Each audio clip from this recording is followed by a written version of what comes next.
आपसे बात करना चाहता हूं कि यीशु मसीह आपके आंसुओं को पोंछेंगे। जितने आंसू आप अपने जीवन में बहा रहे हैं, हो सकता है आप अपने जीवन में आंसू बहा रहे हो, परंतु आप एक ऐसे परमेश्वर पर भरोसा करते हैं जो आपके आंसुओं को पोंछता है। वो आपके आंसुओं को पोंछेगा।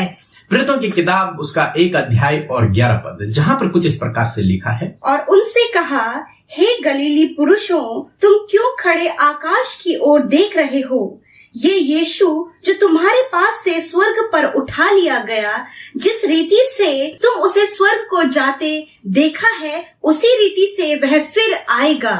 आमीन। दोस्तों, यहाँ पर परमेश्वर का वचन कहता है, जब यीशु मसीह अपने चेलों से बातचीत कर रहे थे, बातचीत करते करते वे स्वर्ग उठा लिए गए। और जब वो बादलों में छिप गए, तब 2 स्वर्गदूत उनके सामने आ गए, चेलों के सामने, और उन्होंने चेलों से कहा कि हे गलीली पुरुषों, तुम आकाश की ओर क्यों देख रहे हो? जिस यीशु को तुमने जाते हुए देखा, बादलों में जाते हुए देखा, स्वर्ग की ओर जाते हुए देखा, उसी यीशु को तुम फिर से इसी रीति से आते हुए। आमेन, हालेलुया। और क्यों यीशु मसीह फिर से आएंगे? एक बार तो यीशु मसीह आए और उन्होंने दुख उठाया, हमारे लिए अपने आप को बलिदान किया, और फिर जीवित हुए और स्वर्ग उठा लिए गए। और फिर यीशु मसीह का वचन कहता है कि वो फिर से आएंगे। इसी रीति से तुम फिर से उसे बादलों में आते हुए देखोगे। आखिर क्यों?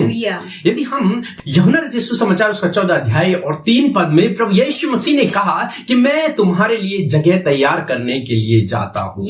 मैं तुम्हारे लिए जगह तैयार करने के लिए जा रहा हूं, ताकि फिर से आकर तुम्हें अपने साथ में लेकर जाऊं, जहां मैं रहूं, ताकि वहां तुम भी रहो। प्रभु यीशु मसीह चाहते हैं कि उसके लोग, उस पर विश्वास करने वाले लोग, उसके चेले, उसके पीछे चलने वाले लोग इस धरती पर नहीं बल्कि उसके साथ में रहे, उसके साथ में राज्य करें। इसलिए प्रभु यीशु मसीह हमसे पहले वहां गए जगह को तैयार करने के लिए। उन्होंने हमारे लिए जगह तैयार की है, अब वो हमें लेने के लिए आएंगे। जल्द हम सबको लेने के लिए आएंगे और हमें अपने साथ में उठा करके लेके जाएंगे। जिस प्रकार से प्रभु यीशु मसीह मृतकों में से जी उठे, उसी प्रकार से उसके लोग, उसके विश्वासी लोग, उस पर भरोसा करने वाले लोग, उसके पीछे चलने वाले लोगों को भी प्रभु यीशु मसीह मृतकों में से जिलाएगा और उन्हें अपने साथ में लेकर के जाएगा, ताकि हम भी उसके साथ में रहे। प्रभु यीशु मसीह ने कहा कि जहां मैं रहूं वहां तुम भी रहो। प्रभु यीशु मसीह हमें अपने साथ में रखना चाहता है।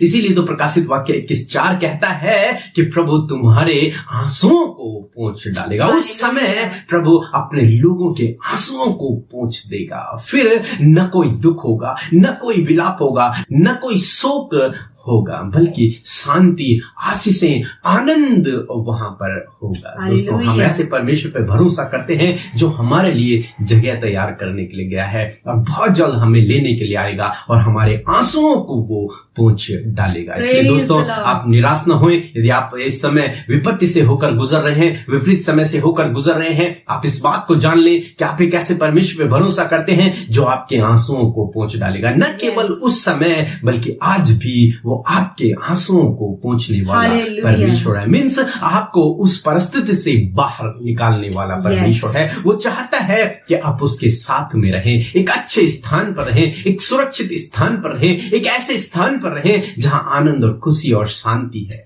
आशीष है। सो प्रभु आपको इस वचन के द्वारा बहुत आयत से आशीष दे। आमीन।